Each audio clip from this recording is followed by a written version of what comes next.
In my junior year at Louisiana State, I'd been drafted by the Montreal Expos in the 4th round and offered an excellent signing bonus, which, after consulting with my dad, I turned down, because I wanted to finish my degree in business management, and because we being my dad, myself, and my coaches at LSU, felt I needed another year of college experience. Unfortunately, my final year as an LSU Tiger was one long downward spiral. My chances of being drafted would have been better if I'd been injured. I would have had something on which to blame my decline. After being a college all-star in my junior year, my average fell from .331 to .270, my stolen bases from 45 to 19, and I was caught stealing 9 times. My walks declined 29%. My play at second base, which has always been just adequate, remained that way. My promise had been as a high-average leadoff man who could also steal a ton of bases, like Rickey Henderson in his prime. I don't blame the pros for not drafting me. I have no excuses about my senior year, but with that hope that springs eternal in every ballplayer's heart, I feel that with a solid season of minor league baseball this summer, I'll still be young enough for the pros to have another look at me. After this year's draft, Baseball America mentioned that I was the best-looking second baseman not drafted. In practice, Mike Hoole is as good as anyone who's ever played the game. Perhaps with experience, he'll get a second look from big league scouts. "I can get you a contract with this team in Iowa," Justin Birdsong was saying. "League representative called this morning. One team has openings for several players, but they're especially interested in you. Asked about you specifically. You'll be with a semi-pro club in the Corn Belt League. They claim they play good quality baseball, AA quality, they assure me.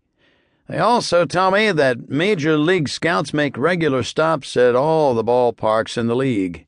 You ever heard of the Corn Belt League, Mike?" "No. Have you?"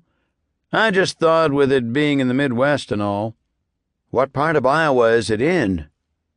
"East Central," the guy said. He was quite a small-town booster. Could get a job as a sideshow barker any time. Gave me a sermonette on the advantages of small-town life.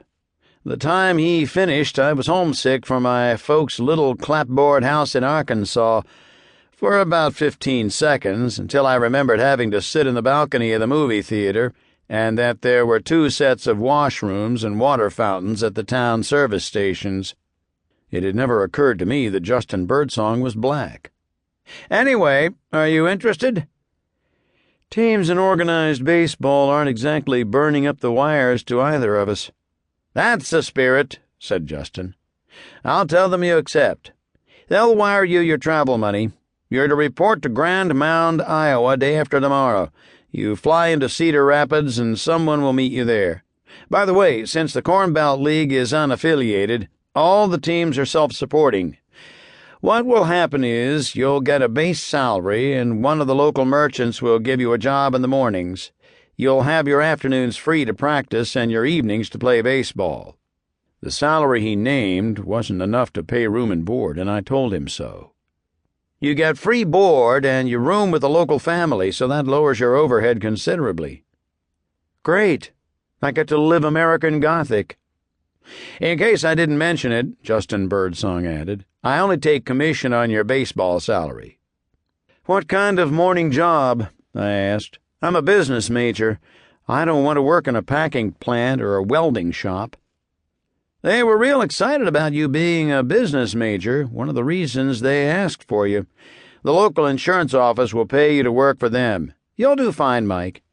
They're go-getters out there, small-town proud, real excited about having you play baseball in Grand Mound."